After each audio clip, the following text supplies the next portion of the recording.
In this video, I talk about why it is that throughout my bodybuilding career, for the most part, and since the 1990s, late 1990s, I have not used any protein shakes, nor do I advocate it or use it with my clients who are getting ready for bodybuilding competitions or any clients.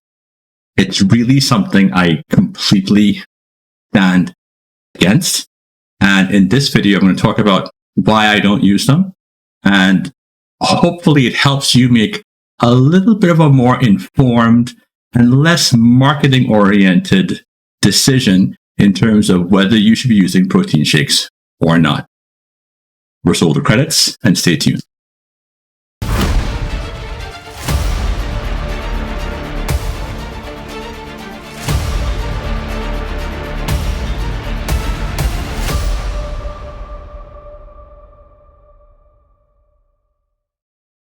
Nice credits.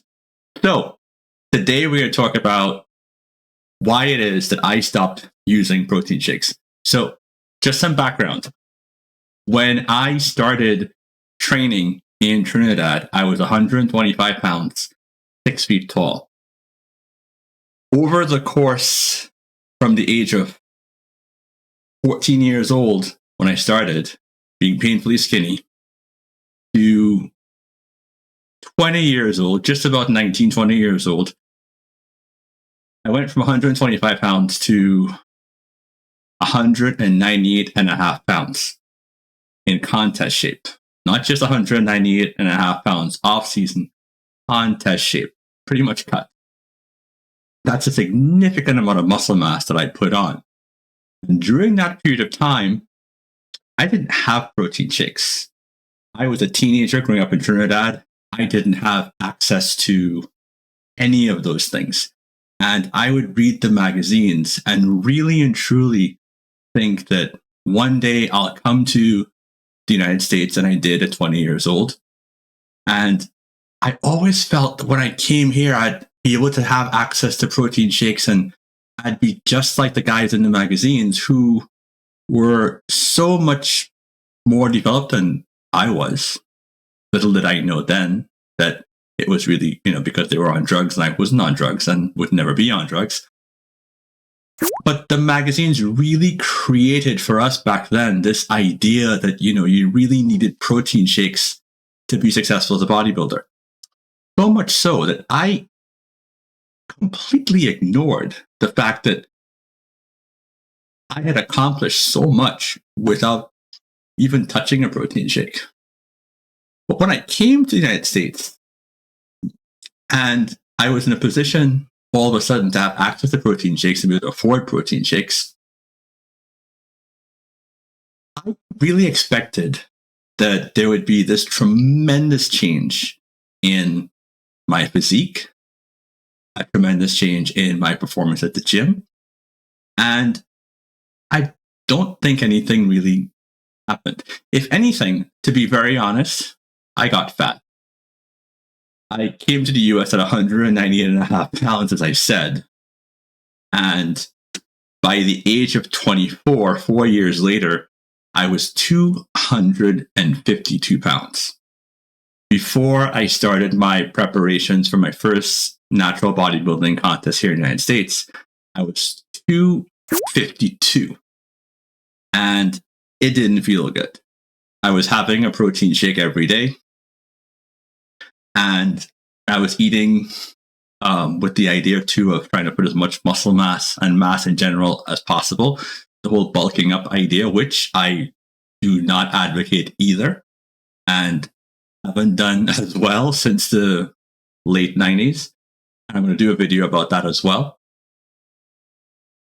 But what was the most standout to me was that when I dieted down from my first contest, I was starting to diet down from my first contest, my bodybuilding coach, Mr. Ian Mercer, who is perhaps one of the greatest natural bodybuilding coaches of all time, along with Charlie Carollo, who was the then owner of Fifth Avenue Gym and chairman of the then, I believe, WNBF, INBF, or it could even predate that. But what they told me was that before a contest, you stop taking protein shakes when you're doing your preparations.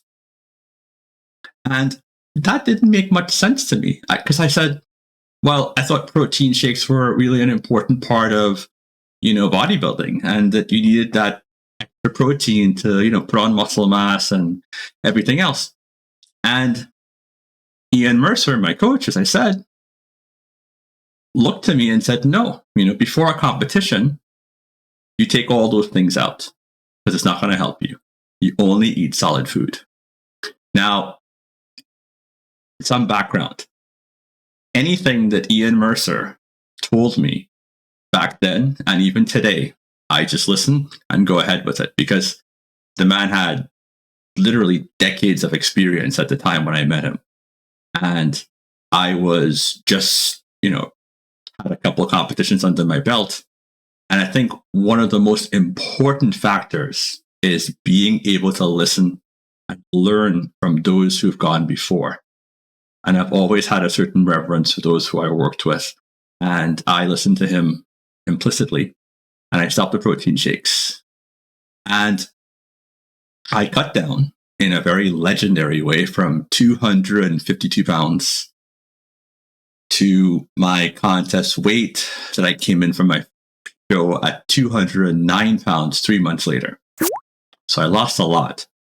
And I was actually surprised that in the 4-year period with all those protein shakes that I wasn't bigger than that. Yes, I put on just about maybe 9.5 pounds, which is good over a 4-year period. It's excellent, actually, over a 4-year period. But I wasn't sure that having the protein shakes made that much of a difference, considering the progress I was making before I was not taking any protein shakes. And then here's the strange thing. I felt better than I ever did when I stopped using those protein shakes. My stomach felt better. My digestion was better. My energy levels were better. I was cutting down. I was leaner. I looked my best. I didn't lose any strength. I replaced the solid proteins. I replaced the liquid protein I was taking with solid protein. And I felt overall better. More like my natural self and my normal self. And at the end of the competition, which I won, I told myself, well, if I feel so good without the protein shakes and did so well before without protein shakes, why should I go back to using protein shakes on a regular basis? And so I stopped. I stopped completely. That was somewhere around maybe 1997, and I haven't had a protein shake since. So my clients, as I went on and became also a bodybuilding coach and started training clients, a lot of them would come to me and they'd be adamant about the fact that they would not stop taking protein shakes. They were completely adamant. And at the time, I would allow it. And so, as I always talk about the importance of experimentation, what I had was this really interesting, controlled experiment in front of me. In that I had some clients who were getting ready for competitions, trying to get as lean as possible, men and women who were taking protein shakes. And then I had others who were exactly doing the same thing, eating more of the same diet, training with me, training pretty much the same way, and not taking protein shakes. And interestingly enough, in keeping with what Ian Mercer had said, those who kept on taking protein shakes did not lose as much body fat as those who were not taking protein shakes. The protein shakes did seem to make a difference. The ones who were consuming no protein shakes had the same protein intakes as those with the shakes, except those who were taking the shakes, they're getting liquid protein. Some of them were taking as many as 2 shakes a day. So why is that? Why is it that taking protein shakes seems to have a bit of a adverse effect in terms of body fat reduction? Well, there is a reason for it.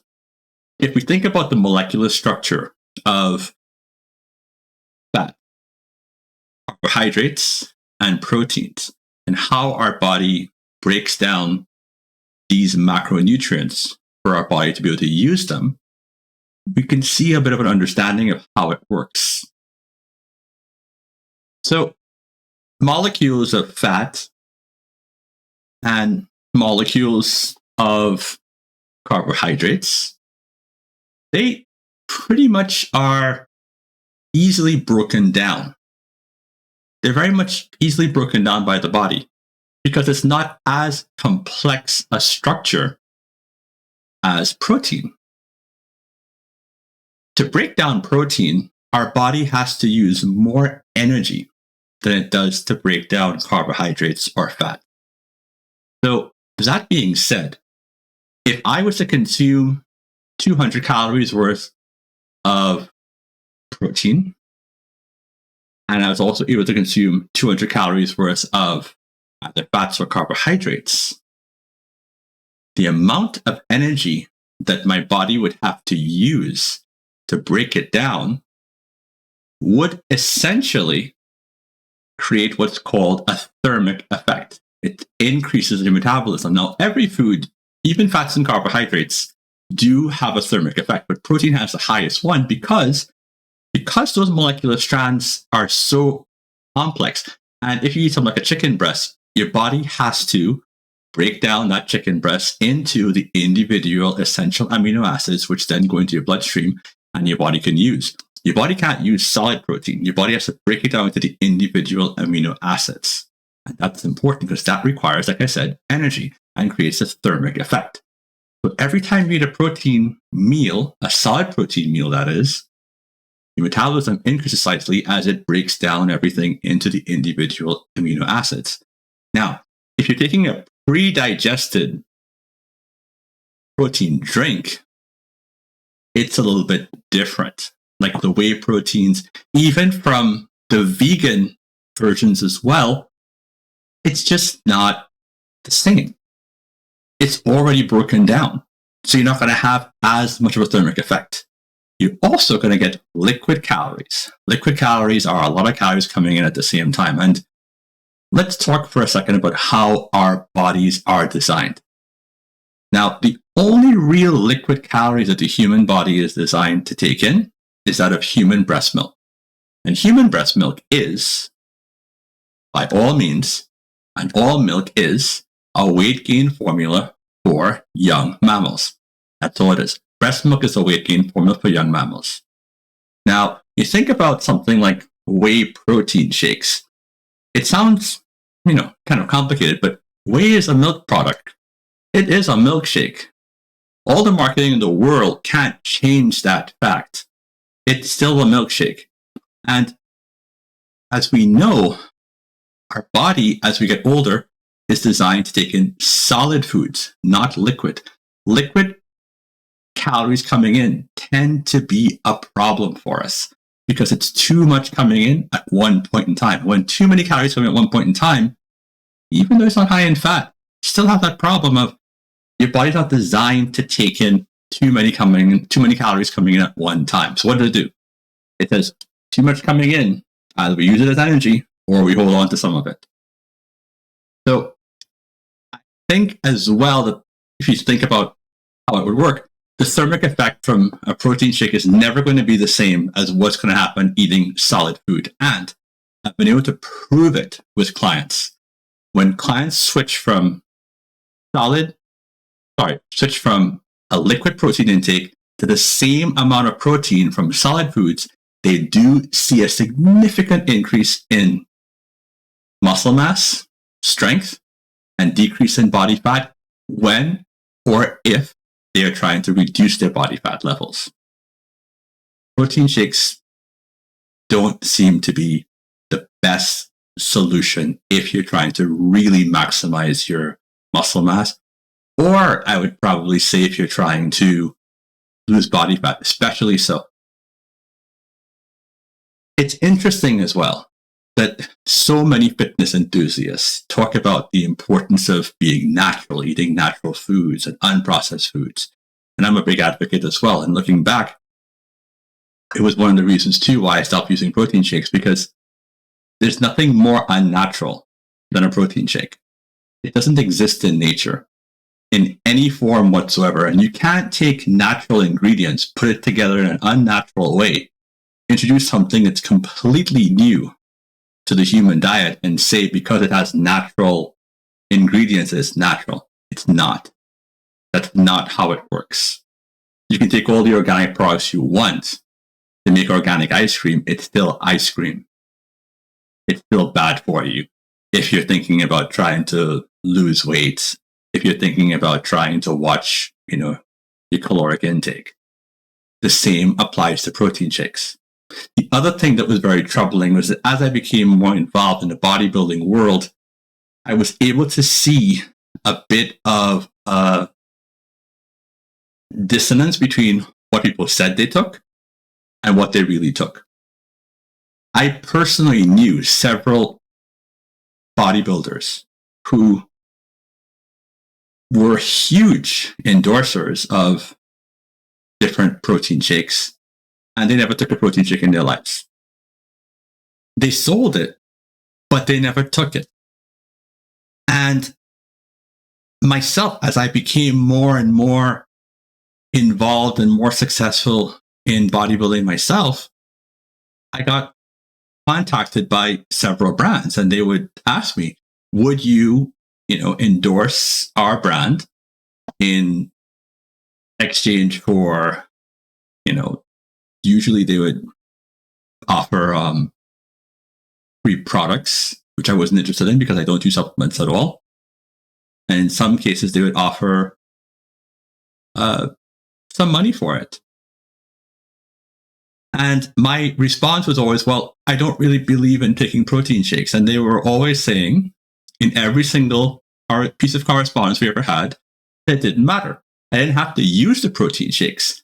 I just had to say that I did and say that my results and my gains and my success were due to me using this particular product. Now, integrity is something that's very important to me. And I see in the fitness industry so many personal trainers, so many athletes with their sponsorships, that and the other. And they advocate the use of things that they don't necessarily believe in because they make money from it, because they have a vested interest in selling it. I'm going to tell you, for my entire career, I have never sold any form of supplement, never advocated it. I've walked away from a lot of money on the table. And early on in my career, when things were really, really hard, I looked really hard at those decisions I was making. But it's important for us to walk the walk, and it's important for us to be honest. It's not about making a buck, and it's not about misleading the public and saying that you're taking something that you don't. The other problem as well is the fact that so many of those athletes use anabolic steroids, and it doesn't matter whether they use protein shakes or not. We have to be honest about it. Honest about what we do and what we don't do. And my job as a personal trainer is far and always has been enough for me to earn an honest living. Anything outside of that might bring me more income, but it's not going to help me sleep at night because my mission is and always has been to help people. And making money selling something that I don't use or believe in does not help anyone. And so I'm out with it. Never did it, never will do it. In fact, in this channel, you can be guaranteed all the information you hear is going to be based on my experience, what I've seen, and you're not going to get any sales pitches about any particular products. It's not going to happen. I hope that this video helps you get some perspective on protein shakes. helps you see a little bit through the veil of all the marketing that's usually associated with it, and helps you make an informed decision. You can do quite a lot, and you can do so much if you stop relying on externalities. If you stop thinking that you need something outside of yourself, a protein shake, a pre-workout drink, all these pills and potions, you don't need anything, because all those things do is distracts you from what's important. What's important is that you already have all the tools you need to succeed. You only need regular food. That's all you need. People in third world countries do so much without most of what we have here in the United States and in developed countries. Because at the end of the day, it really comes down to what you do, and it comes down to being as natural as possible. Thanks so much for tuning into this video. I hope you found it helpful. Do be sure to like and subscribe, because there will be so much more content coming out on a regular basis. And Excelsior. Thanks for tuning in.